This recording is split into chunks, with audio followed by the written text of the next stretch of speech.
I hereby call you to the bar and do publish you barrister.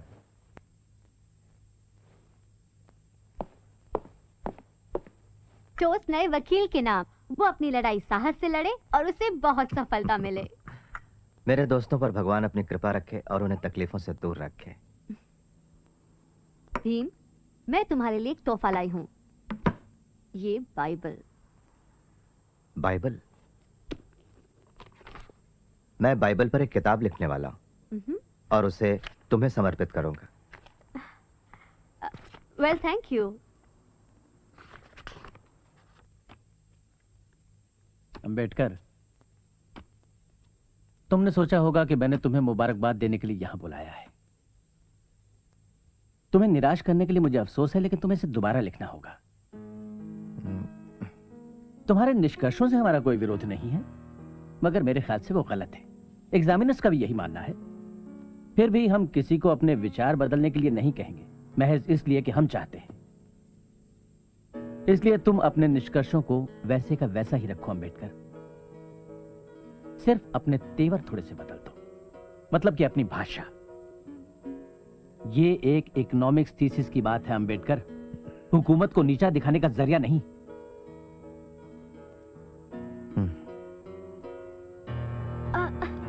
Bhim, क्या हुआ? क्या उन्हें थीसिस पसंद नहीं आई? बिल्कुल नहीं, मुझे दोबारा लिखना पड़ेगा।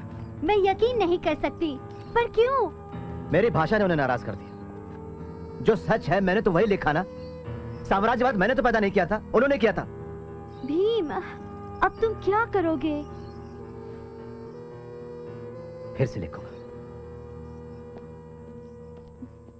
Paper, paper, paper, paper, paper,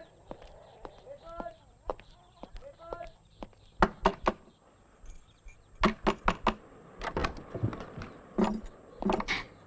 साहब, अचानक मैं लक्ष्मीबाई ने रुको तो, पहले मैं तुमसे तो मिल लूं। कैसी हो? रमा, कौन है?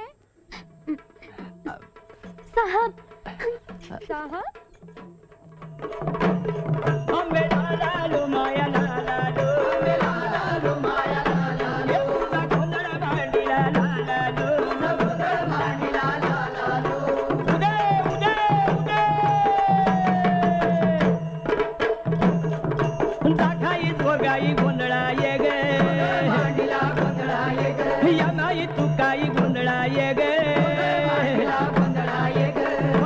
गणपती गोंधळाया हो,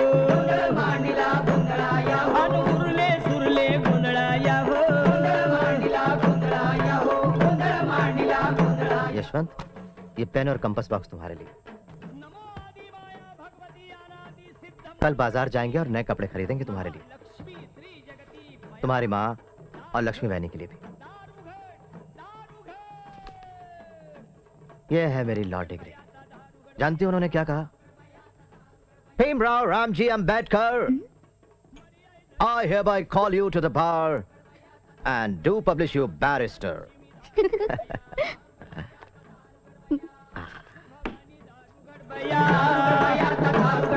सातारचे मंगळाई धारुगड बया, मर्याई दरियाई धारुगड बया, जगदंबा प्रसन्न झाली, भक्ती कवाडे उघडली। तुम लोग अपनी आंखें क्यों नहीं खोलते? मेरा दिल टुकड़े टुकड़े हो जाता है तुम्हारे इन उदास चेहरों को देखकर और तुम्हारी निराश आवाजों को सुनकर। तुम सिर्फ कराते आ रहे हो हजारों सालों से, पर तुम्हें शर्म नहीं आती अपनी मजबूरी को अपनी बदकिस्मती समझकर गले लगाने में? क्यों जी रहे हो? तुम्हें तो अपनी मां की कोख में ही मर जाना चाहिए था। जागो, जागो। तुम क्यों दुनिया के दुखों, गरीबी और गुलामी के बोझ को अपनी शोचनीय, तुच्छ, घृणित और नर्क जैसी जिंदगी से और अधिक भारी करते हो? तुम्हारा मर जाना ही बेहतर है। अगर तुम नई जिंदगी शुरू नहीं कर सकते या अपने अंदर नया जोश नहीं भर सकते, जागो। सच तो यह है कि इस देश के किसी भी नागरिक के बराबर, चाहे वो ऊंचा हो या नीचा, तुम्हें भी रोटी, कपड़ा और मकान पाने का जन्मसिद्ध अधिकार है। अगर तुम एक सम्मानजनक जिंदगी जीना चाहते हो तो तुम्हें अपनी मदद खुद करनी होगी, जो सबसे अच्छी मदद है। इंडियन नेशनल कांग्रेस की सभा में अध्यक्ष की कुर्सी पर बैठे हुए मौलाना मोहम्मद अली साहब ने किसी के सुझाव पर कहा कि अछूतों को हिंदू और मुसलमानों में बराबर बांट दिया जाए। उनकी हिम्मत कैसे हुई है कहने की? क्या हमें बर्दाश्त करेंगे? हमारे गुलामों जैसी लेनदेन होगी? हम कांग्रेस पर कैसे भरोसा कर सकते हैं? गांधी जो महान समाज सुधारक है उस वक्त जेल में थे और वो चुप रहे। क्या हमें ऐसे मसीहाओं की जरूरत है जो ज्यादा फिक्र करते हैं उन रूढ़िवादी मुसलमानों की जो मांग करते हैं खिलाफत की? नहीं, बिल्कुल नहीं। मेरा प्रस्ताव है कि हम अपनी मुश्किलें हल करने के लिए और अपनी शिकायतें सरकार के सामने रखने के लिए एक खास केंद्रीय संस्था की स्थापना करें, जिसका नाम होगा बहिष्कृत हितकारिणी सभा। अलग अलग धर्मों के बहुत से उदारतावादी मित्र हमारा साथ दे रहे हैं।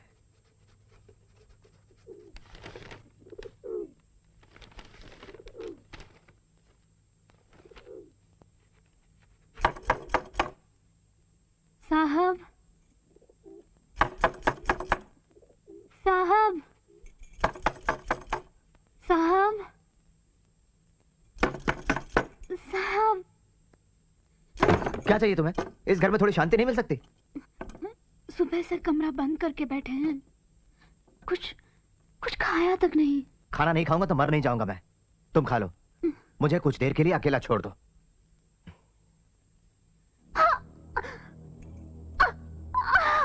रामू, क्या हुआ? रामू, क्या बात है? क्या हुआ? प्रिय दत्तोबा, हमारे बेटे राजरत्न ने मेरे व्यस्त जीवन में खुशियां भर दी हैं। जब मैं इसे देखता हूं तो मुझे अपने पिताजी का प्यार और ममता याद आती है।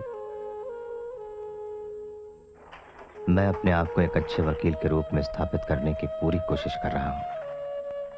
फिर भी नीची जाति का होने से हर चीज मुश्किल हो जाती है। तब राजरत्न सब भुला देता है। भीमराव, भीमराव, राजरत्न बहुत बीमार है, आप जल्दी चलिए।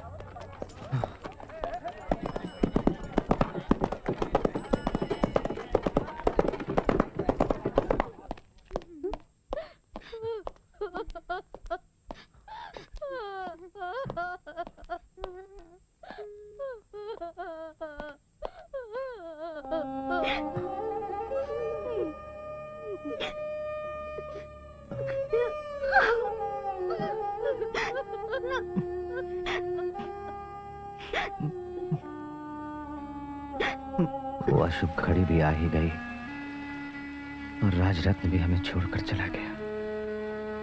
और अब जब हमने अपनी चौथी भोली भाली और हंसमुख संतान को दफन कर दिया है, हमारी जिंदगी का सारा स्वाद चला गया है। तुम्हें बताओ दत्तोबा, भाग्य इतना बेरहम क्यों होता है? राजरत्न को क्यों मरना पड़ा? क्यों? मैं भीमराव रामजी अंबेडकर बॉम्बे वैधानिक सभा का सदस्य मनोनीत किए जाने पर ये विधिवत प्रतिज्ञा लेता हूँ कि मैं महामहिम बादशाह सलामत के प्रति पूरी निष्ठा और आस्था रखूंगा जैसे कानूनन स्थापित है और मैं ब्रिटिश सरकार के प्रभुत्व और एकता का समर्थन करूंगा। हमें अपना आंदोलन कोंकण से शुरू करना चाहिए। यह जगह बॉम्बे लेजिस्लेटिव काउंसिल के बोले प्रस्ताव के अंतर्गत आती है, जो कि अछूतों को सार्वजनिक जलाशयों से पानी पीने की इजाजत देता है। हम लोग महाड आंदोलन की शुरुआत चौदार तालाब को अछूतों के उपयोग के लिए खोलकर करेंगे। यहां से एक सामाजिक विद्रोह की शुरुआत होगी। और देखो, सहस्त्रबुद्धे, चित्रे और टिप्पणिस, तुम लोग गांव गांव में जाकर हजारों की संख्या में लोगों को इकट्ठा करो।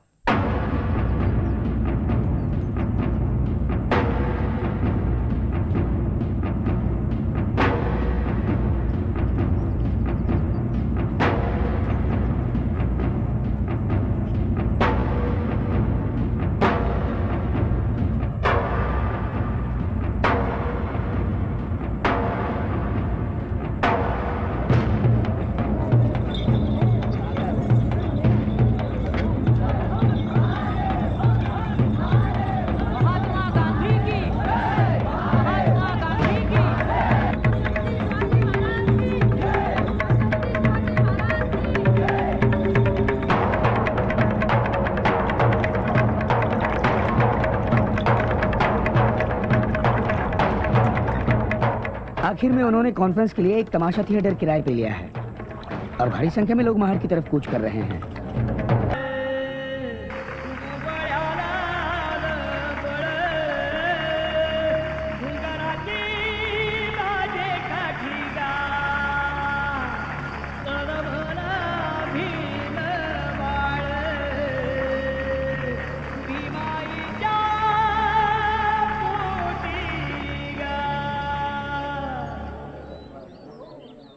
भाइयों और बहनों, मुझे इस परिषद का अध्यक्ष बनाकर आपने जो इज्जत दी है, मैं उसके लिए आपका आभारी हूं। यहां आकर बड़ी खुशी हुई। मैंने अपनी पढ़ाई का पहला अक्षर दापोली में ही सीखा। वो जगह सभी की यादों में बस जाती है जहां अपना बचपन बीता हो। लेकिन मुझे एक बात का दुख भी है कि हम सदियों से नाइंसाफी बर्दाश्त करते आए हैं। मेरी आपसे सलाह है कि उतार फेंकिए वो गंदा रहन सहन और बाहर निकलिए उस नर्क से जिसमें रहने के लिए सवर्ण हिंदुओं ने हमें मजबूर किया है। तो शिक्षित बने, संघर्ष करें और खुद को संगठित करें। अपने ऊपर भरोसा कीजिए और साफ सुथरे रहिए। मैं चाहता हूं कि आप आज ये प्रतिज्ञा करें कि अब से सड़ा गला मांस नहीं खाएंगे, जूठन नहीं उठाएंगे। अपने बच्चों को पढ़ाइए, उनके अंदर ये भावना पैदा कीजिए कि जिंदगी में उन्हें बड़ा आदमी बनना है। क्योंकि हमारी लड़ाई सत्ता या दौलत पाने की नहीं है, अपनी आजादी और आत्मसम्मान पाने की है। हम इंसाफ की राह पर हैं, इसलिए इस लड़ाई में हमारी हार का सवाल ही नहीं।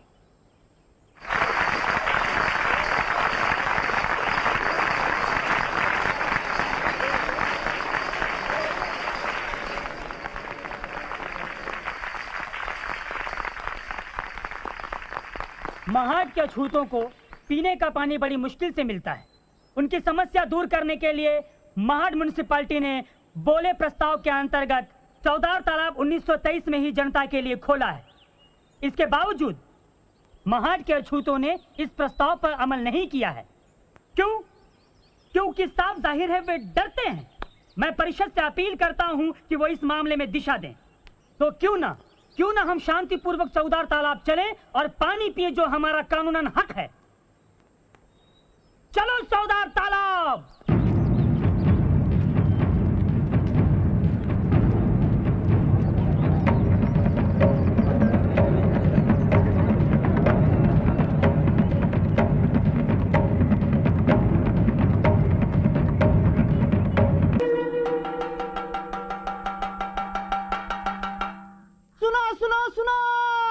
उन्होंने चौदार तालाब अपवित्र कर दिया। अब वो वीरेश्वर मंदिर में प्रवेश करेंगे। उन्होंने चौदार तालाब अपवित्र कर दिया। अब वो वीरेश्वर मंदिर में प्रवेश करेंगे।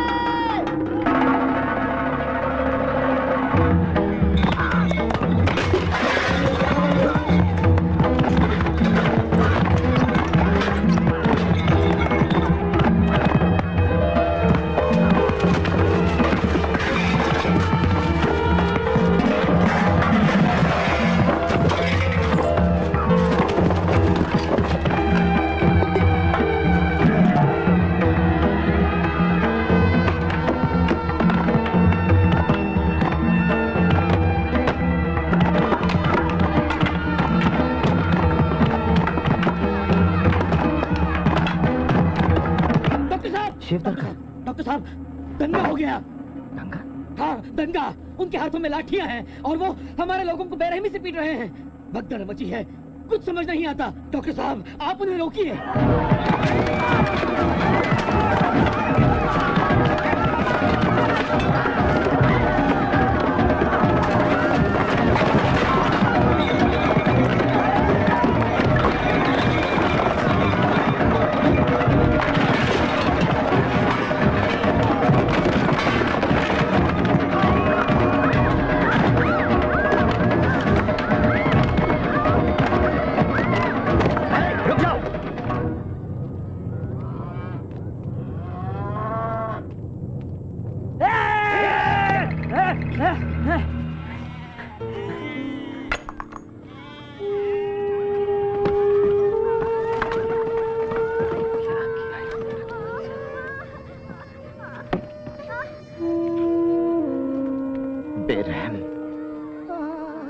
जानवर, कितने वहशी हैं ये लोग।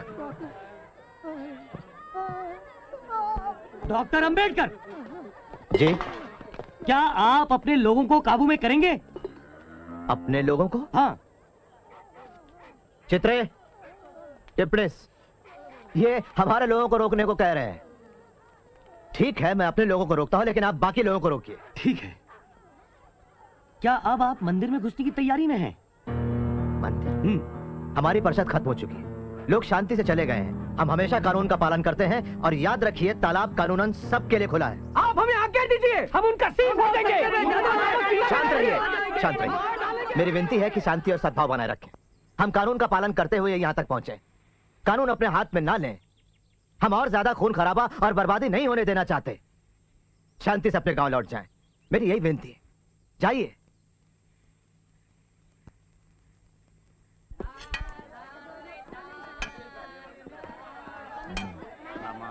हुई है ना, उसने कुछ खाया। तेरी ही फिक्र में बीमार हुई है वो। तुम अपने परिवार की बिल्कुल चिंता नहीं करते। मुझे पता है मैं क्या करूं। ऐ, सुनो, मैं तुम्हारा बड़ा भाई हूँ। भीवा! भीवा! भीवा! जब तू पढ़ रहा था, तेरे बीवी बच्चों को किसने पाला? जब जब तेरे पास एक भी पैसा नहीं था, बता मुझे, किसने पाला? तुम्हारा इस घर में कुछ भी नहीं है, कुछ भी नहीं। घर के सारे बर्तन भी मेरे पैसों से खरीदे गए हैं, मेरे पैसों से, समझे तुम? तो उठा कर ले जाइए। ठीक है, मैं सब लेके जाऊंगा। सारे बर्तन मेरे हैं, मैंने खरीदे हैं। सारे ही तो बर्तन मेरे हैं। क्या कर रहे हैं आप? छोड़िए। छोड़ दो मुझे, छोड़ दो तुम मुझे।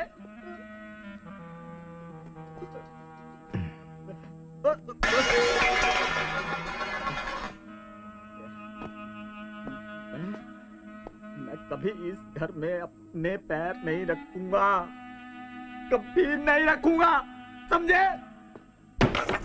मुझे बुरा लेना, तुम मेरी शक्ल कभी नहीं देखोगे, कभी नहीं देखोगे तुम लोग मेरी शक्ल। बाबूजी, आपने कुछ खाया? हाँ।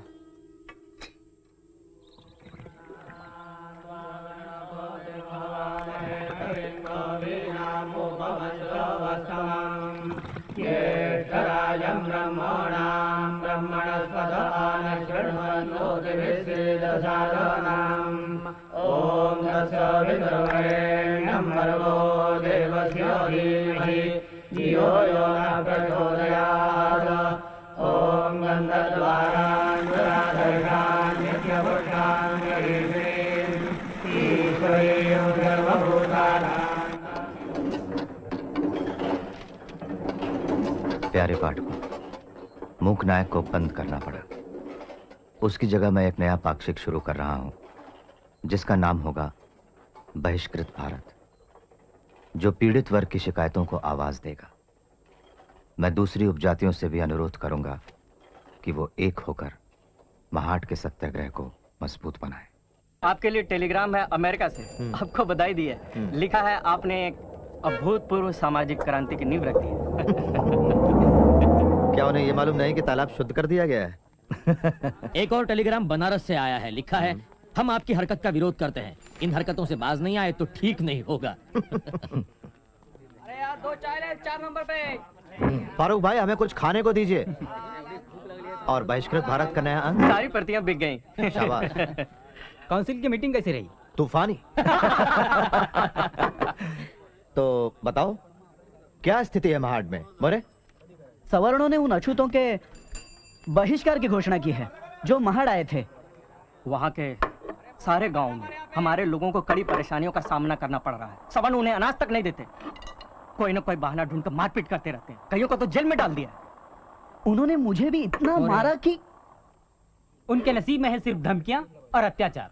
और महाड म्युनिसिपल काउंसिल ने तो प्रस्ताव पास किया है कि 14 टैंक अछूतों के लिए बिल्कुल खोला नहीं जाएगा। जानलेवा बीमारियों का इलाज सख्ती से करना पड़ता है। भाइयों और बहनों, ये पत्र गैर ब्राह्मण आंदोलन के नेता श्रीमान जवड़कर की तरफ से आया है। लिखते हैं, हम महाराष्ट्र के गैर ब्राह्मण नेता ये घोषणा करते हैं कि आपके सत्याग्रह को हम तन मन से सहयोग देंगे, लेकिन एक शर्त है, कोई ब्राह्मण इस आंदोलन में शामिल नहीं होगा। यह मान लेना गलत है कि सारे ब्राह्मण अछूतों के दुश्मन हैं। निजी तौर पर मुझे ब्राह्मणों से घृणा नहीं है, मुझे घृणा है ब्राह्मणवाद की भावना से, जो कि ब्राह्मणों और गैर ब्राह्मणों दोनों में हो सकती है। ये तय हुआ है कि 25-26 दिसंबर 1927 इन दिनों हम सबका महाड़ में सत्याग्रह होगा। हर हर महादेव, हर हर महादेव। डॉक्टर भीमराव अंबेडकर की जय, डॉक्टर भीमराव अंबेडकर की जय, डॉक्टर भीमराव अंबेडकर की जय। डॉक्टर अंबेडकर, मैं Farrant, police superintendent. Collector mister Hood आपसे मिलना चाहते हैं। Please come. भाइयों, महाड़ जाते समय कड़ा अनुशासन बनाए रखें। अनुशासन के बिना सत्याग्रह की ताकत कम हो जाती है। नेतृत्व चित्रे करेंगे, मैं बाद में शामिल होऊंगा। सहस्त्रबुद्धे जी आइए। चलो महाड़, अस्पृश्यता नष्ट करो, अस्पृश्यता नष्ट करो। डॉक्टर अंबेडकर की जय, डॉक्टर अंबेडकर की जय।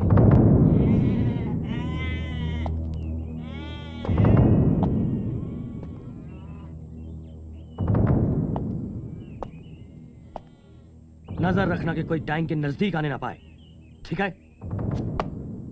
आप मुझे थोड़ा समझने की कोशिश कीजिए। सवर्णों ने कोर्ट में दावा किया है कि टैंक उनकी अपनी निजी मिल्कियत है और सिविल कोर्ट ने उन्हें स्टे ऑर्डर दे दिया है। मिस्टर हुड, आप और मैं दोनों अच्छी तरह से यह बात जानते हैं कि यह दावा सरासर झूठा है। अब ये सब तो कोर्ट ही तय करेगा कि सवर्णों का दावा सच्चा है या झूठा। लेकिन इस सत्याग्रह का एकमात्र उद्देश्य यही था कि हम उस तालाब से पानी पिएं। देखिए, अगर आप जिद करेंगे तो मुझे गिरफ्तारियां करनी पड़ेंगी और ये अदालत की बेइज्जती का जुर्म होगा। क्या आप अपने 10,000 लोगों को जेल भिजवाना चाहते हैं? इससे कौन सा मकसद हल होगा? आप तो जानते हैं मैं आपके आंदोलन के खिलाफ नहीं हूं। 4 या 5 लोगों के समुदाय को प्रतिबंध लगाने के हुक्म को मैंने बड़ी मुश्किल से टाला है। थैंक यू, हम आपके आभारी हैं। क्या मैं आप लोगों की कॉन्फ्रेंस में बात कर सकता हूं? बस चंद मिनटों के लिए, जुलूस के टैंक की तरफ निकलने से पहले। यह हो सकता है। अब इजाजत दीजिए, वहां बहुत सारे लोग इंतजार में होंगे। Thank you. यह परिषद इस देश में समानता के एक युग की शुरुआत करने के लिए बुलाई गई है। हिंदुस्तानी इतिहास में इसकी कोई मिसाल नहीं है। मैं इसकी तुलना सिर्फ उस मीटिंग से करूंगा जो फ्रांस में सन 1789 में हुई थी और जो फ्रांसीसी क्रांति की शुरुआत थी। हमारी परिषद हिंदुस्तान में ऐसी ही एक सामाजिक क्रांति की शुरुआत है। हम एक लड़ाई का ऐलान करने के लिए जमा हुए हैं और याद रखिए, हमारा उद्देश्य सिर्फ छुआछूत दूर करना ही नहीं है, बल्कि उसकी जड़ को, जाति प्रथा को ही यहां से उखाड़ फेंकना है। हम लोग कोई अमर नहीं हो जाएंगे पानी पीने से उस तालाब का, लेकिन हमारा यह कदम साबित करेगा कि हम लोग भी इंसान हैं। हमें यह सिद्धांत लागू करना है कि हिंदुस्तान में किसी भी व्यक्ति की योग्यता उसके जन्म के अनुसार नहीं, बल्कि उसके गुणों से तय होगी। यहां हम हिंदुस्तानी समाज की नई रचना करेंगे, जहां ना ही जाति प्रथा होगी और ना ही वर्ग भेद होगा। हमें यह विचार अपनाना होगा कि सभी व्यक्ति समान रूप से पैदा होते हैं और समान रूप से मरते हैं।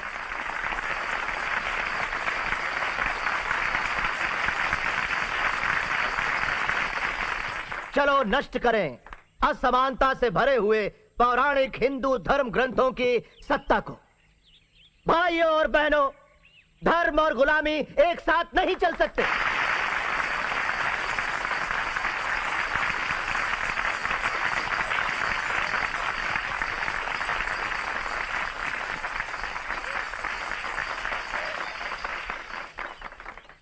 भाइयों और बहनों, वैसे तो जन्म से मैं ब्राह्मण हूं, लेकिन मनुस्मृति के सिद्धांतों का स्पष्ट निंदक हूं।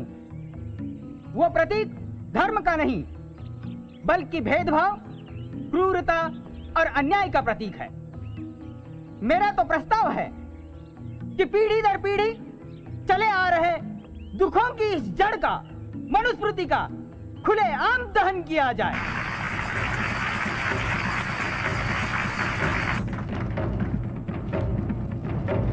क्षुद्रतु कार्ये दास्यम कृतभकृतमेव वा दास्याय वै सृष्टोऽसौ ब्राह्मण्यास्य स्वयं भुवा। वैश्य शूद्रो प्रयत्नेन स्वानि कर्माणि कारयेत् तौ हि चितोऽसौ कर्मभ्य शोभयेतामिदं जगत्। न स्वामिना निसृष्टोऽपि शूद्रादास्याद्विमुच्यते। निसर्गजं हिततस्य कस्तस्मात् तपोहति।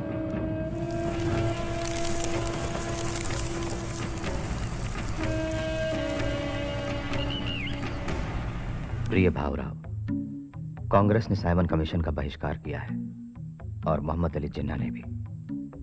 लेकिन अपने खिलाफ तमाम गुस्से और आग के बावजूद भी मैं कमीशन को मिलने जाऊंगा। इस मुश्किल घड़ी में मुझे बड़ा राम भाव की याद आ रही है। वो अगर जिंदा होते तो उन्होंने मुझे पूरा सहयोग दिया होता।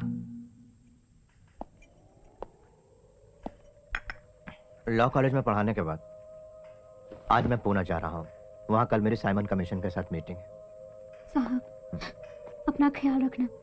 मड़के बुआ कह रहे थे आपके दुश्मन कभी। रामू, तुम्हें अभी भी बुखार है, दवाइयाँ लेना मत भूलना। मैं अपना ध्यान रखूंगा। तो आप ये बात खास तौर पर चाहते हैं कि अछूतों को सरकारी नौकरियां मिलें? जी, निश्चित रूप से। क्यों ऐसा चाहते हैं आप? कानून के अमल के मामले में हमारा अनुभव बहुत ही बुरा है। अधिकतर मामलों में कानून का उपयोग पिछड़ी जाति के लोगों के विरुद्ध हुआ है। मैं मानता हूं कि आप अछूतों की बेहतरी के लिए हमेशा कोशिश में रहे हैं, लेकिन क्या सवर्ण आपकी इस काम में मदद करते हैं? ऊंची जाति के सभी हिंदू नीची जाति के लोगों को गंदा काम करने पर मजबूर करते हैं। वो सोचते हैं कि अछूत अगर ये काम करना छोड़ देंगे तो उनका जीवन स्तर सुधरने लगेगा और वो सवर्णों की हर स्तर पर बराबरी करेंगे। हिंदुस्तान का संविधान अछूतों के साथ सही बर्ताव करे, इसके लिए आपके मुताबिक क्या सही तरीका हो सकता है? सबसे पहली बात तो मैं आपके सामने ये रखनी चाहूंगा, हमारा यह दावा है कि पिछड़ी जाति वालों को हिंदू जाति से अलग रखकर अल्पसंख्यकों की तरह बर्ताव किया जाए। दूसरी बात, पिछड़ी जाति के अल्पसंख्यकों को दूसरे किसी भी अल्पसंख्यक जाति से अधिक राजनीतिक संरक्षण की आवश्यकता है। वो भी इस वजह से क्योंकि अछूत हमेशा शिक्षा के क्षेत्र में पिछड़ा हुआ, आर्थिक दृष्टि से गरीब, सामाजिक रूप से गुलाम और यहां तक कि राजनीतिक दृष्टि से कमजोर रहा है और किसी भी अन्य संप्रदाय की तुलना में। इसलिए हमारा दावा है आरक्षण का, और वो भी वयस्क मताधिकार के साथ। और वयस्क मताधिकार ना हो तो फिर हम स्वतंत्र चुनाव क्षेत्र चाहेंगे। कुछ और ऐसे संरक्षण चाहेंगे जिसमें उनके लिए अच्छी शिक्षा हो और सरकारी नौकरियों में उनका प्रवेश। मिस्टर सोलंकी, क्या आपका भी यही मानना है? हाँ, बिल्कुल। आपने अपनी जो ये योजना अभी हमारे सामने रखी, अगर उसे हिंदुस्तान के संविधान में शामिल कर लिया जाए तो क्या उससे हमेशा के लिए वर्ग संघर्ष शुरू नहीं हो जाएगा? हो सकता है, लेकिन ये बहुसंख्यकों के रुख पर निर्भर करेगा सर।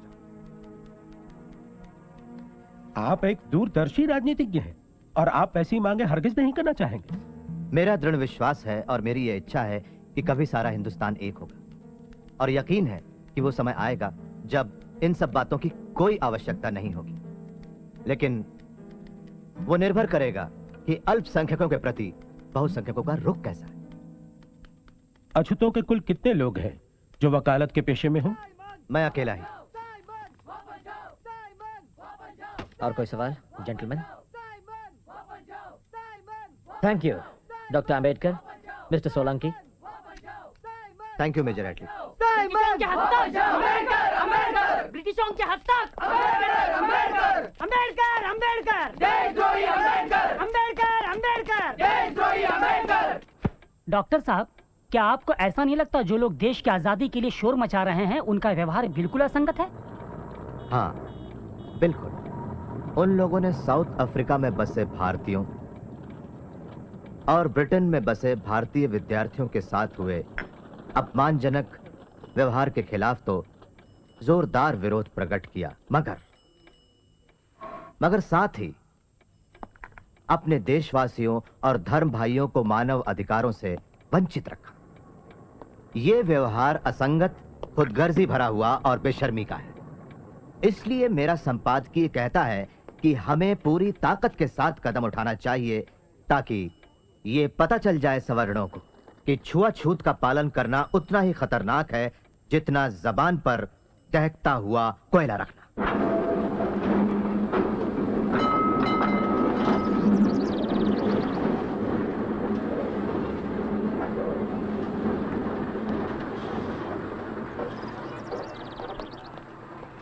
सभी अछूत नासिक के कालाराम मंदिर में प्रवेश करने की कोशिश करेंगे और अगर किसी ने रोका तो हम सत्याग्रह करेंगे। नाइक, अछूतों के लिए राजनीतिक अधिकार पाना अधिक महत्व रखता है, ना कि मंदिर में प्रवेश करना। हम चाहते हैं आप आंदोलन के नेता बने, बाकी सारी जिम्मेवारी हम उठा लेंगे। ठीक है भावराव, तो सत्याग्रह के संबंध में एक नोटिस कालाराम मंदिर के ट्रस्टीज को भेज दीजिए।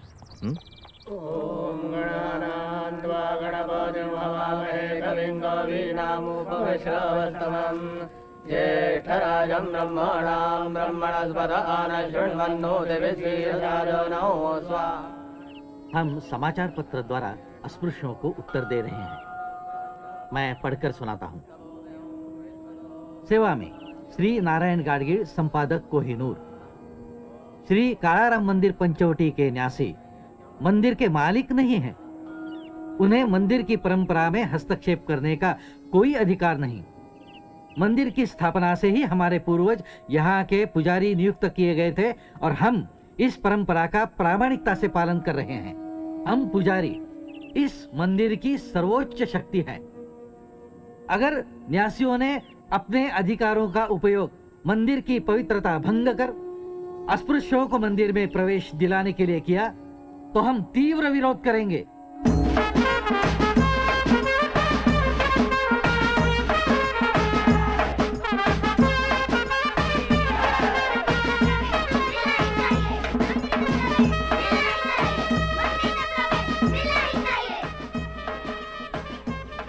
चलो जल्दी बाहर निकलो, मंदिर के चारों दरवाजे बंद करो।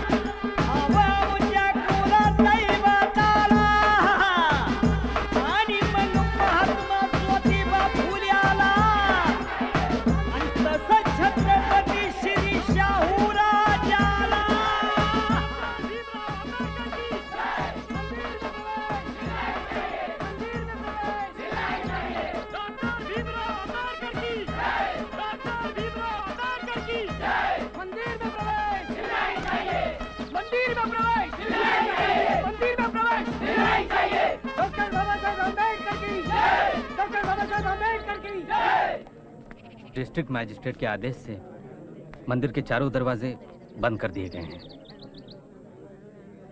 हमें किसी भी कीमत पर मंदिर में प्रवेश और भगवान की पूजा का अधिकार स्थापित करना है। मैं समझता हूं इसके लिए सत्याग्रह के सिवा कोई रास्ता नहीं। भावराव, लोगों को चारों द्वारों पर तैनात कीजिए, दक्षिण, उत्तर, पूर्व, पश्चिम। द्वार खुलते ही सबसे पहले प्रवेश करने वाले हम लोग होंगे।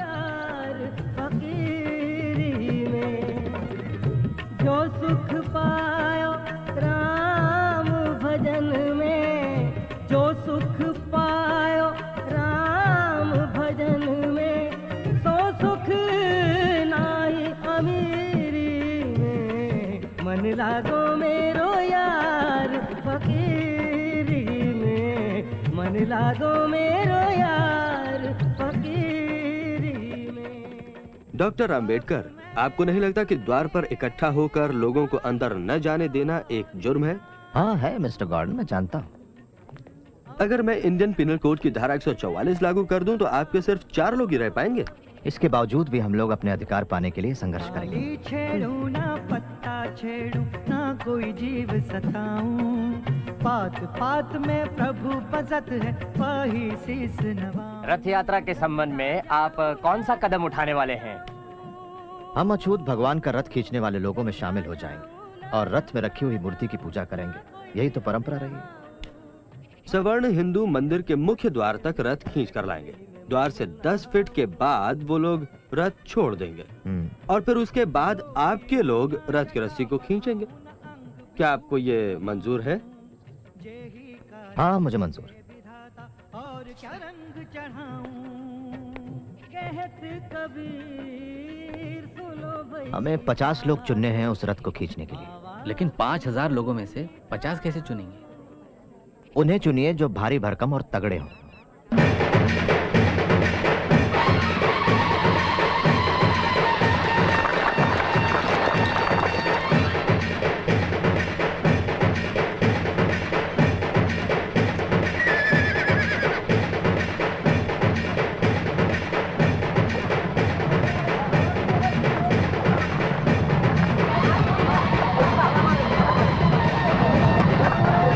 के साथ भागे जा रहे हैं। जाओ, रोको उन्हें।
संभालो इन्हें।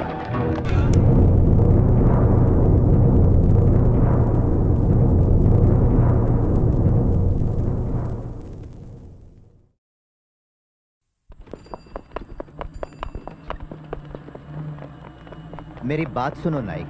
जिला मजिस्ट्रेट की कार्रवाई और पुलिस को हटाने की धमकी से हमारे सामने अब यह साफ है कि अपने अधिकारों के लिए लड़ने वाले लोगों में सरकार की कोई रुचि नहीं है।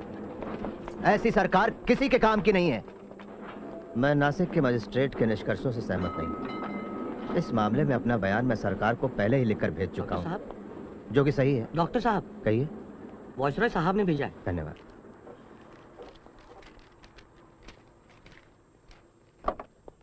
ओह, ये तो निमंत्रण पत्र है लंदन में होने वाली गोलमेज परिषद के लिए। कॉन्ग्रेचुलेशंस। Thank you. अभिनंदन। धन्यवाद।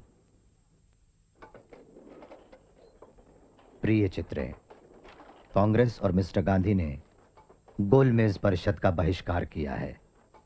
कांग्रेसी उनसे नफरत करते हैं और गालियां देते हैं जो परिषद में शामिल होने जा रहे हैं। लेकिन इसके बावजूद मैं वही मांग करूंगा जो मेरे लोगों का अधिकार है। मैं निश्चित ही स्वराज की मांग उठाऊंगा। कमेटी के प्रतिनिधियों का चुनाव और प्रधानमंत्री जी का हस्तक्षेप। मिस्टर चेयरमैन और गोलमेज परिषद के आदरणीय सदस्यगण, मैं और मेरे साथी राव बहादुर श्रीनिवासन हिंदुस्तान की पिछड़ी जातियों का दृष्टिकोण आपके सामने पेश करने की इजाजत चाहते हैं, जो कि हिंदुस्तान की आबादी का 5वां हिस्सा है। हमारा दृष्टिकोण यह है कि हिंदुस्तान से ब्रिटिश सरकार को हटाकर उसकी जगह लोगों द्वारा लोगों के लिए लोगों की सरकार कायम की जाए।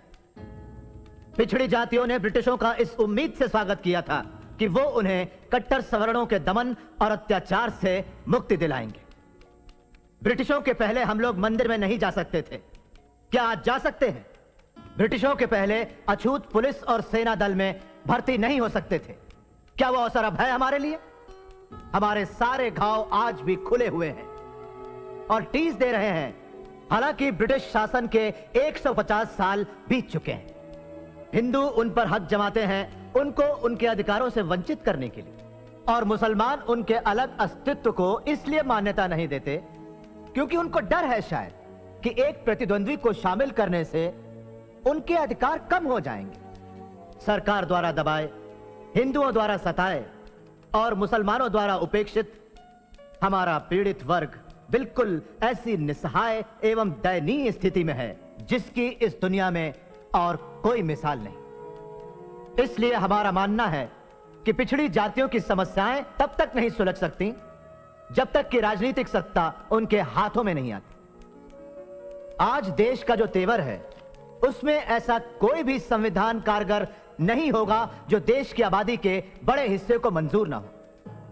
वो वक्त जब फैसला ब्रिटिश करते थे और हिंदुस्तान मंजूर करता था बीत चुका है, कभी न लौटने की।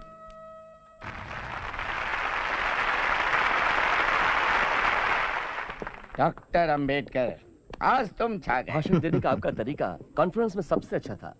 मैंने तो वही कहा जो सच्चाई है। बेटे, मुझे तुम पर बहुत नाज है। मुझे याद है जब पहली बार हम मिले थे, लगता है जैसे कल ही की बात। मैं चलता हूँ। अच्छा, गुड बाय।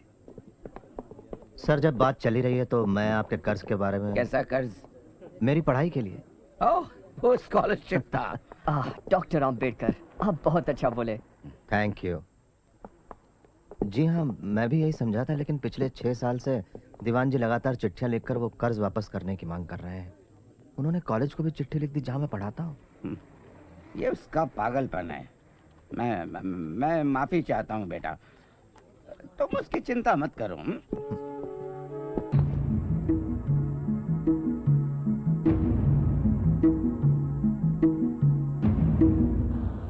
थैंक यू मुझसे बात करने का। My pleasure. डॉक्टर अंबेडकर, मैं आपके आंदोलन को काफी समय से देखती आ रही हूँ, लेकिन एक बात मेरी समझ में नहीं आई। आप हमेशा से कांग्रेस के विरोधी रहे हैं। कांग्रेस ने गोलमेज सभा का बहिष्कार किया, लेकिन आप उसमें शामिल हुए। फिर भी हाल ही में आपने बचाव किया उन 47 कांग्रेसी सत्याग्रहियों का जो चिरनेर फायरिंग केस में शामिल थे। क्या ये अंतर्विरोधी नहीं? मिस रोजा एप्स्टाइन। हाँ, मिस एप्स्टाइन, मेरी स्थिति बिल्कुल अंतर्विरोधी नहीं है। मैंने कुछ सिद्धांतों की वजह से ये केस हाथ में लिया। मैं कांग्रेस से सहमत नहीं हूँ, लेकिन मैं ये मानता हूँ कि हर नागरिक को आंदोलन करने का अधिकार है। लोगों के अधिकार और स्वतंत्रता सरकार के टिकने से कहीं ज्यादा महत्वपूर्ण होते हैं। लेकिन खुद गांधी जी ने बुलावा क्यों भेजा? जाहिर है भेड़ों जैसे हमारे झुंड को अपने साथ शामिल करना होगा। उनके असर से बचे रहना। वो भगवान नहीं है। हम अपनी बात पर कायम रहेंगे।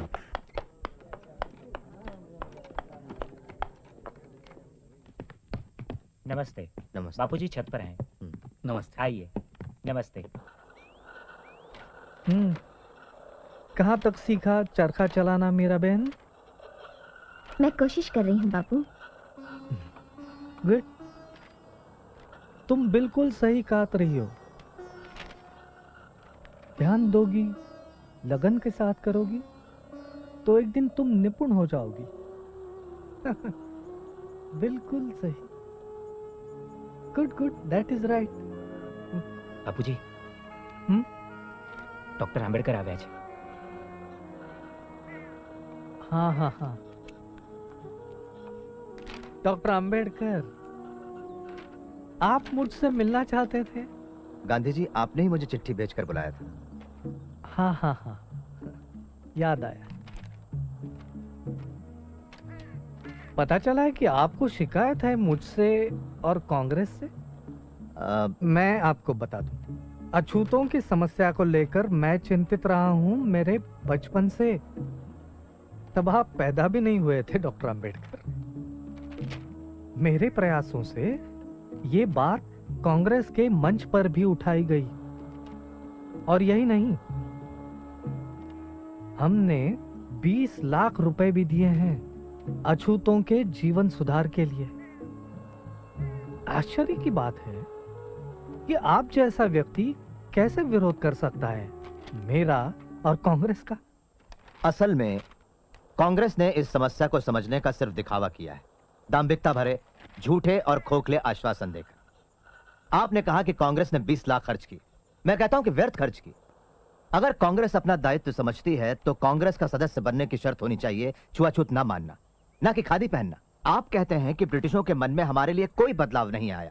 मैं ये पूछता हूं कि हिंदुओं के मन में भी कहां बदलाव आया है हमारे लिए? जब तक वो अड़ियल बने रहेंगे तब तक हम विश्वास नहीं करेंगे हिंदुओं पर, कांग्रेस पर या किसी महात्मा पर। इतिहास साक्षी है कि महात्मा हवा के झोंके जैसे होते हैं, जो धूल तो उड़ाते हैं लेकिन ठोस कुछ नहीं करते।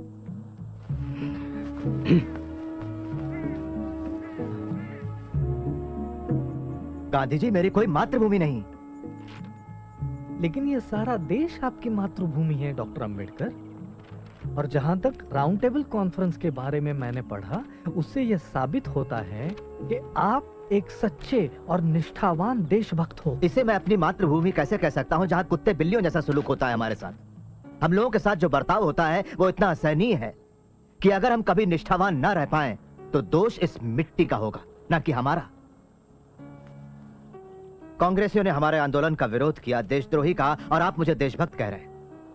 मेरा मानना है कि मैं अपने लोगों के बुनियादी हकों की रक्षा के लिए लड़ रहा हूं, इस भूमि को बिना कोई नुकसान पहुंचाए। आप मुझे देशद्रोही कहें या देशभक्त, मुझे इसकी कतई परवाह नहीं।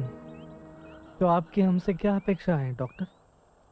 आपने मुसलमानों और सिखों को राजनीतिक अधिकार देने की बात मान ली, जो कि राजनीतिक और आर्थिक रूप से अछूतों से ज्यादा आत्मनिर्भर है। गोलमेज परिषद ने अछूतों के लिए इसी तरह के राजनीतिक अधिकारों की सिफारिश की है। आपका क्या विचार है? मैं राजनीतिक आधार पर हिंदुओं और अछूतों में बंटवारे के खिलाफ हूँ। यह सरासर आत्मघाती निर्णय होगा। आपके स्पष्ट मत के लिए आभारी हूं। हमें पता चल गया कि इस संघर्ष में हम लोग कहां खड़े हैं। अब मैं इजाजत चाहूंगा गांधी जी।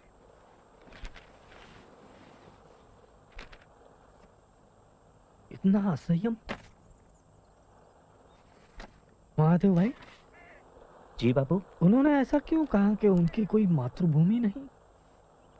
शायद महार होने के नाते ऐसा सोचते हो।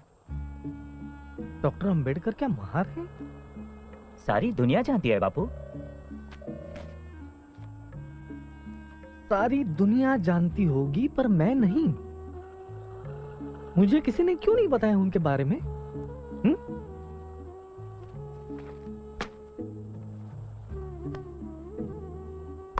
मुझे लगा कि तो पुरोगामी ब्राह्मण हैं, पूना के। मिस्टर गांधी आज गोलमेज परिषद में हिस्सा लेने के लिए लंदन रवाना हो गए। उन्होंने पत्रकारों से कहा कि इस परिषद के सदस्य ब्रिटिश सरकार के चुने हुए हैं, ना कि हिंदुस्तानी जनता के। मिस्टर गांधी के प्रतिनिधि बनने से हमारे दावे में कोई खास फर्क नहीं पड़ता। हमारी पहली जरूरत है पिछड़ी जातियों को राजनीतिक सत्ता से लैस करना, वही एक रास्ता है। लेकिन डॉक्टर अंबेडकर, आपको नहीं लगता कि शिक्षा से दलितों की स्थिति में सुधार होगा? लगता है अब गांधी जी से मिलकर आए हैं। हम लोगों में से सबसे ज्यादा शिक्षित मैं हूँ, फिर भी समाज मेरे साथ अछूतों जैसा ही बर्ताव करता है। आप क्या मांगे रखने वाले हैं? हम स्पष्ट विभाजन चाहते हैं हमारे और सवर्णों के बीच। आप ये सब कैसे करना चाहेंगे? हिंदुस्तान के भावी संविधान में पिछड़ी जातियों को ऐसा मूल अधिकार दिया जाए जिसके तहत छुआछूत कानूनन जुर्म हो और दोषी सजा का हकदार हो। लेकिन डॉक्टर अंबेडकर, मिस्टर गांधी ने कहा है कि स्वतंत्र निर्वाचन क्षेत्रों का परिणाम गंभीर होगा और जो अछूत हैं वो फिर भी अछूत ही रह जाएंगे। उन्हें कहने दीजिए। आप 2000 साल से बह रही धारा को रोककर उसे विरुद्ध दिशा में नहीं बहा सकते।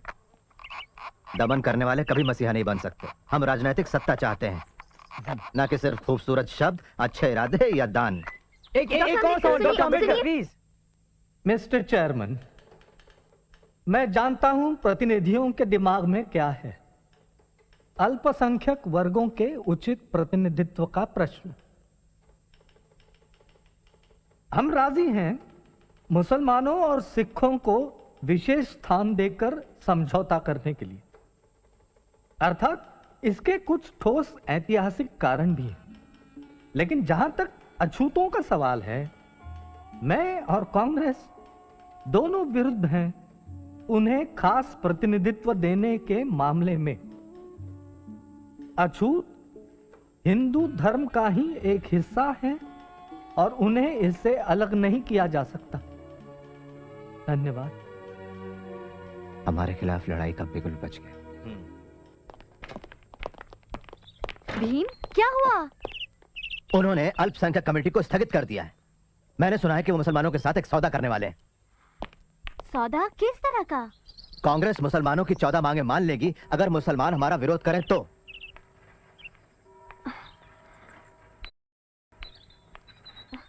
मेरी कुछ समझ में नहीं आता। तुम्हें जरूर कोई गलत फहमी हुई है। वो इतने बड़े संत माने जाते हैं, वो तुम्हारे साथ नाइंसाफी नहीं करेंगे। संत? वो एक मंझे हुए राजनेता है फैनी। कोई रास्ता नहीं बचता तो मिस्टर गांधी फिर षड्यंत्र करते हैं।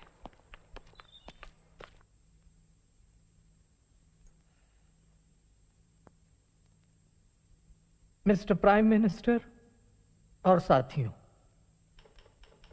मुझे बड़े दुख के साथ ये घोषणा करनी पड़ रही है कि हम सांप्रदायिकता के प्रश्न पर आपसी बातचीत के द्वारा किसी निर्णय पर पहुंचने में असफल रहे हैं।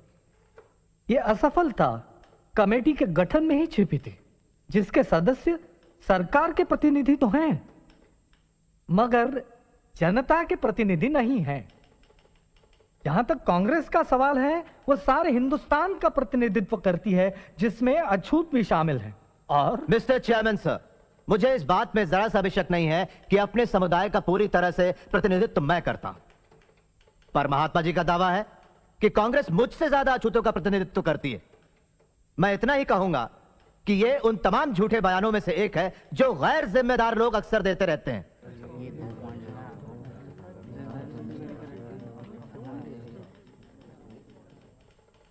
ऐसे टेलीग्राम पिछड़ी जातियों के लोग मेरे पास देश के कोने कोने से भेज रहे हैं।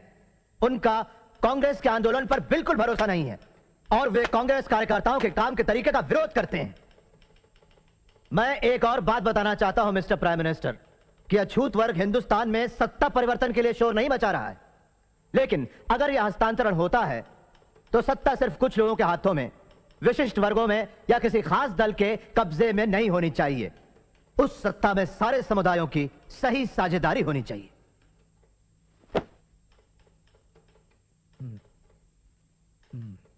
मुझे पूरा विश्वास है कि छुआछूत अब बिल्कुल खत्म होने वाली है और स्वतंत्र निर्वाचन क्षेत्र देने से यह कलंक बना रहेगा। मैं हिंदुस्तान के एक कोने से दूसरे कोने तक जाकर यह समझाना चाहूंगा अछूतों को कि छुआछूत हटाने का यह तरीका नहीं है। मेरे लिए तो छुआछूत जिंदा रहने से बेहतर है हिंदू धर्म की मौत। मैं बड़ी इज्जत करता हूं डॉक्टर अंबेडकर की, पर ऐसा लगता है कि जिस भयानक अन्याय की चक्की में वे पिस चुके हैं और संभवतः जिन कटु अनुभवों से वे गुजरे हैं, उनके कारण वे गुमराह हो गए हैं। डॉक्टर अंबेडकर का यह दावा कि वे समस्त अछूतों की वकालत करते हैं बिल्कुल उचित नहीं है। मैं ये विनयता से कहता हूं कि मैं प्रतिनिधित्व करता हूं हिंदुस्तान के समस्त अछूतों का।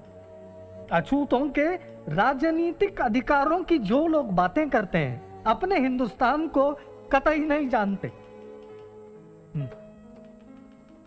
प्राणों की बाजी लगाकर इस तरह के राजनीतिक बंटवारे का मैं विरोध करूंगा।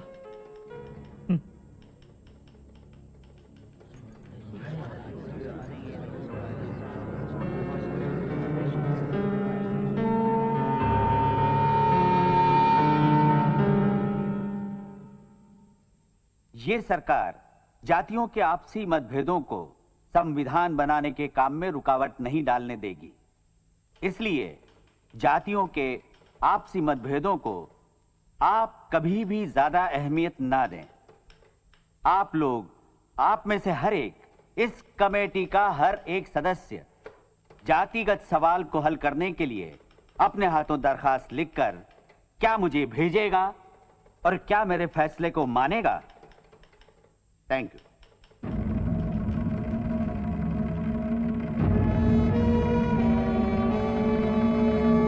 पंत प्रधान मिस्टर मैकडोनल्ड ने पिछड़ी जातियों को स्वतंत्र निर्वाचन क्षेत्र देने की घोषणा की है। यरोड़ा जेल में महात्मा गांधी ने कहा कि हिंदुओं का बंटवारा करने वाले इस निर्णय का वे तीव्र विरोध करेंगे।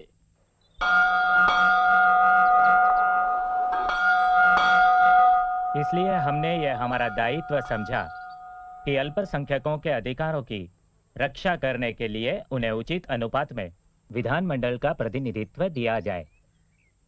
अतः मेरा विचार है मिस्टर गांधी कि आपको मेरा उत्तर यही होना चाहिए कि सरकार का निर्णय अचल है, और गंभीरता से स्वयं अपने आप से ये प्रश्न करें कि आपने जो कदम उठाने का विचार किया है क्या वो वास्तव में उचित है।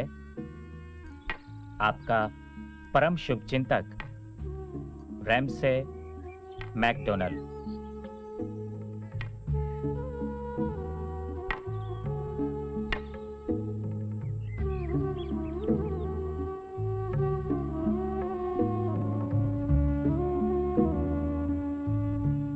मैकडोनल्ड के अलग चुनाव क्षेत्र की बात गांधी जी ने तो कभी मानी नहीं।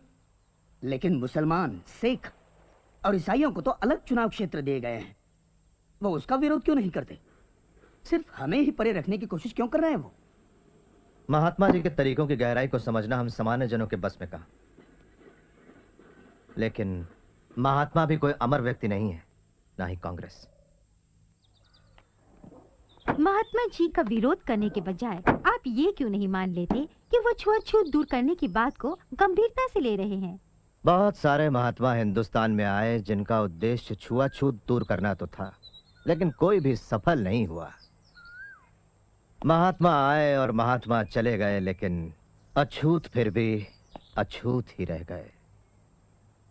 अंबेडकर, अंबेडकर, अंबेडकर, अंबेडकर, बापूजी को बचाओ, महात्मा गांधी जिंदाबाद, महात्मा गांधी जिंदाबाद, डॉक्टर अंबेडकर, बापूजी को बचाओ, डॉक्टर अंबेडकर, बापूजी को बचाओ, अंबेडकर। आप लोग मुझे शांति से रहने क्यों नहीं देते? बहुत काम करना है मुझे। वहाँ गांधी जी खतरे में है और ये यहाँ शांति से जीना चाहते हैं। आप जाकर क्यों नहीं मिलते महात्मा जी से पूना में? आखिर क्यों? मैं जो चाहता हूँ मैंने बता दिया। मुझे काम करने दीजिए। कल सुबह मुझे कोर्ट जाना है एक केस के लिए। क्या पैसा कमाना तुम्हारे लिए गांधी जी की जिंदगी से ज्यादा जरूरी है? मैडम पेरीन और मिस्टर ठक्कर, आप नहीं जानते आप क्या कर रहे हैं। आपके नेताओं को रोजी रोटी की कोई चिंता नहीं होती होगी। अगर मैं काम नहीं करूं तो खाओ क्या, मेरा परिवार भूखों मरेगा। मुझे अकेला छोड़ दीजिए। डॉक्टर अंबेडकर, दुनिया भर से हमें तार मिल रहे हैं जिनमें गांधी जी की जिंदगी बचाने की प्रार्थना की गई है।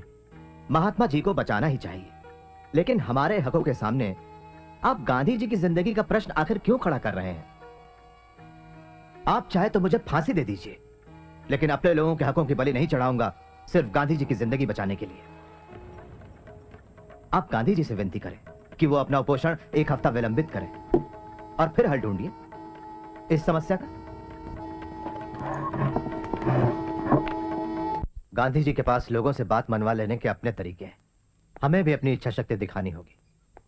उपवास शुरू करके उन्होंने तो हमें खलनायक ही बना दिया।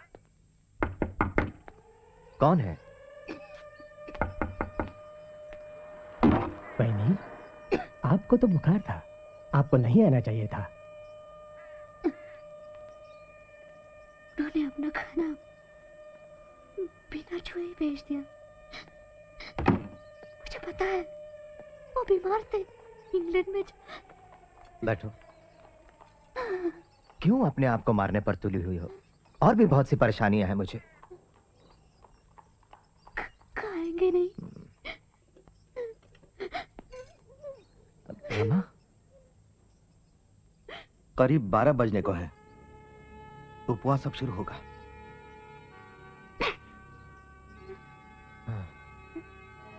बाबू, धन्यवाद।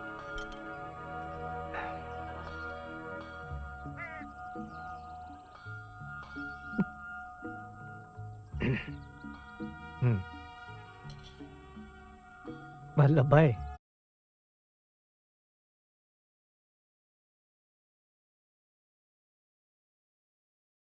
हम क्या पूछ रहे? पति ज्यादा सुंदर होता है या पत्नी? पत्नी। तो ब्यूटी पार्लर में का ऐसी तैसी मरवान जाती है।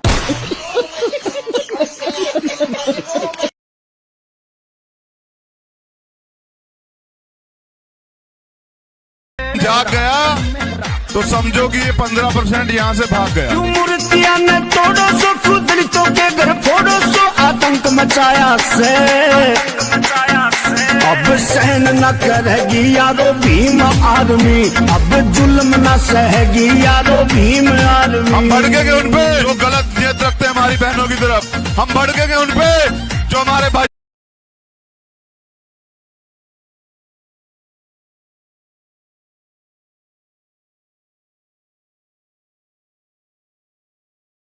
काय सात्री किनके इंतजार हम बैठे सत्संग किनारे। शान कब मिलने आओगी और दिल में लागी तमन्ना के कब मिटाओगी। बा नहीं है घरे बाजिया बाज काय मरिए और निकर प्रांजे।